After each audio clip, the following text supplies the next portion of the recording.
عليكم ورحمة الله وبركاته. اخواتي وحبايبي عاملين ايه؟ يا رب تكونوا بألف خير وصحة وسعادة. كل سنة وانتم طيبين. ربنا يا رب يملى بيتكم بركة وسعد وهنا، ويرزق كل مشتاق الذرية الصالحة، ويحافظ على اولادكم واولاد المسلمين اجمعين. لو اول مرة بتشوفوني، انا اختكم ام عاطف، ودي قناتي قناة السفرة الحلوة. ما تنسونيش في لايك واشتراك في القناة علشان يوصل لكم كل جديد انا بحاول اقدمه لكم. ودوسوا على كلمة الكل عشان اي حاجة انا انزلها تنزل لكم. بصوا انا معايا هنا طبق فاكهه، كان عندنا فاكهه فايه ده الطبق ده اتفضى عندي في التلاجة، فقلت اما اعمل حاجه حلوه كده لاولادي. فاقول لكم بقى ايه، نسمي الله ونشوف هنعمل ايه مع بعض. يعني احنا بنحاول ننوع كده في الحاجه الحلوه معانا. طيب انا هقطع كده. يعني الموضوع كله مش مساله بس كنافه او مساله اي الكلام ده كله، لا احنا عايزين ايه نجدد لهم كده. فقطعي بقى الحجم اللي انت عايزاه. انا هحاول اقطعها كبيره شويه، مش هصغرها. طبعا الفاكهه دي مغسوله كويس ومتصفيه، اهم حاجه ما يبقاش فيها ميه. لو حابه ان انت تقشري التفاح من القشر تمام، بس انا بحب القشر بتاعه علشان القشر طبعا زي ما انتم عارفين بيبقى فيه فايده. وعايزه اقول لك كمان ان الاطفال بياخدوا الفاكهه. يعني انا عندي مثلا ايه، ممكن ياخدوا حته تفاحه، فاطمه هي اللي بتعمل الموضوع ده، وتقطم وخلاص على كده ما تكملهاش. طب كليه يا حبيبتي، تقولي لا خلاص يا ماما انا شبعت. فطبعا انا لو سبتها هتسمر، فاعمل ايه؟ فقلت لا، بدل ما اديها حته او كده، انا اعملها لها في حاجه كويسه، حاجه حلوه تاكلها معايا وتكون راتب عليها ان شاء الله كده تنور رضاكم. انا بس هوريكم من كل حاجه هقطعها، هنقطعها وبعد كده انا هكمل بقى لوحدي. انا بس عايزه اشيل البذر هنا من الجوافه. وطبعا اللي انا هعمله هينفع باي حاجه معاكي. يعني لو عندك عايزه تحطي فراوله حطي، تضيفي لها فراوله. لو في كمثرى اللي انت عايزه تضيفيه ضيفيه. انا هنا شلت البذر تماما زي ما انتم شايفين. طيب هنقطعها كده قطع برضو علشان خاطر يبقى لها طعم كده في الاكل وانت بتاكليها تبان معاكي. طبعا انتوا عارفين ان احنا بنعمل الحلو قبل ما بنعمل الاكل، ودي معلومه مهمه. قبل ما تحضري الفطار تعملي الحاجه الحلوه الاول علشان خاطر ما تكركبش معاكي. وبعد ما تخلصي طبعا بنغسل المواعين اللي بتتفضى منها، ده لو في حاجه متوسخه، علشان خاطر ايه، الحاجه تفضل معانا نظيفه. زي ما قلت لك كده احنا هنشيل البذر. والله يا جماعه انا بحاول ادخل الفاكهه في اي حاجه عشان برضو القصه مش قصه حلويات بس في شهر رمضان. القصه ان انت عايزه تقدمي كل ما هو مفيد لولادك علشان خاطر برضو بيصوموا. فاحنا بنحاول نشوف ايه المفيد ليهم ونعمله. انا كده قطعت هنا كده الجوافيه. بقيه الكميه انا هقطعها لوحدي عشان خاطر ما اطولش عليكم. تقسمي الموز عايزه براحتك زي ما انت عايزه عشان برضو الموز بيسمر. بصوا انا قطعت كده وهكمل انا باقي الكميه وارجع لكم. معايا هنا لتر من الحليب، حطيته على النار يدفى بس كده الاول. واول ما بدا يدفى هضيف له كده كوبايه من السكر، يعني بمقام 5 معالق من السكر، 5 معالق كبار. اقلبه كده. وطبعا هنضيف فانيليا، لو مش حابه تضيفي فانيليا وتكتفي بالفاكهه خلاص مفيش مشاكل.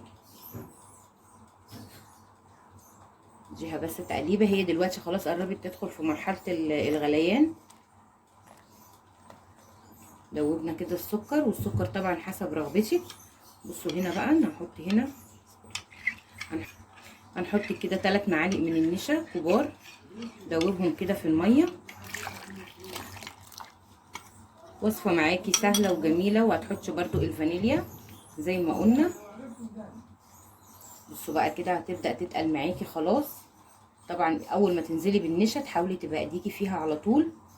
تبارك الرحمن، الوصفه مش هتاخد في ايدك حاجه حلوه بجد، هتدمنيها.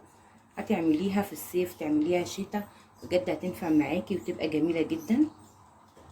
جربيها وقولي لي لو جربتيها، اكتبي لي في الكومنتات وقولي لي حلوه. طبعا هتبقى حلوه اكتر بايديكي. اي حاجه الام بتعملها لاولادها او الاخت الكبيره او مرات الابن بتعملها لحماتها بجد بتبقى حلوه وبتبقى جميله. البنت بتعملها لوالدتها، كل حاجه بتعمليها بحب. كنت لسه بشوف على الفيسبوك كانوا بيقولوا اكتر حاجه اتعلمتيها في المطبخ ايه. يلا نفيد بعض ونكتب الطبخات اللي احنا، الوصفات اللي احنا عملناها وطلعت معانا كويسه. فواحده عجبني كومنت منها قالت اكتر حاجه انا اتعلمتها في المطبخ ان اخش اعمل الحاجه بحب. لما بعمل الحاجه بحب بتطلع حلوه جدا مني. لما بعمل حاجه وانا حابه الناس اللي انا عاملاها لهم قد ايه بتطلع الاكله جميله وبجد بتعجبني جدا. وواحده تانية برضو انا هسيبها تغلي كده. وواحده تانية كتبت اني انا لما بدخل بفضل اقرا في قران وافضل استغفر من اول ما بدخل لغايه ما بخرج. ربنا سبحانه وتعالى بيهون عليا كل حاجه. فبجد حاجات جميله. الاكتر من الوصفات واكتر من كل حاجه هدوء البال يا جماعه. اهم حاجه يبقى بالك هادي كده ورايق. دي اكتر حاجه جميله واكتر حاجه يعني. حاولي يبقى عندك ثبات انفعالي دايما وحاولي ان انت تسيطري على نفسك دايما. بجد الثبات كده الانفعالي ان انت تبقي دايما قريبه من ربنا سبحانه وتعالى ده بيخليكي في عظمه كده، والعظمه لله لوحده. بصوا بقى هي كده بدات تغلي. انا ليه بحبها تغلي قوي؟ علشان خاطر تضيع طعم النشا ما يبانش فيها. طب انا لو ما عنديش نشا الا مثلا معلقه ولا حاجه، انا ممكن اضيف معلقتين من الطحين اللي هو الدقيق ومعلقه من النشا وادوبهم واحطهم على اللبن ومع الفانيليا ومع السكر. بصوا بقى انا هسيبها لما تهدى خالص وبعد كده ارجع لك واقول لك هعمل ايه.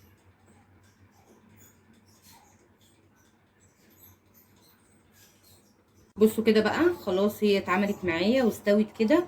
انا قطعت كميه الفاكهه كلها. ننزل بقى واحده واحده.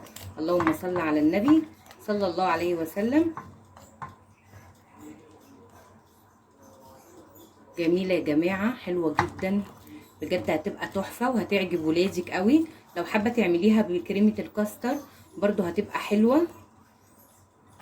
يعني ممكن نعملها برضو كده ونعمل طبقه جيلي فوقيها هتبقى جامده يا جماعه حلوه. فانا النهارده حاولت ان انا اختصر لكم على قد ما اقدر علشان خاطر يعني تعملوا وصفات سهله معاكم وجميله. انا كده هقفل بقى وهنحطها في الكاسات تحطيها في البوله هتبقى حلوه معاكي جدا.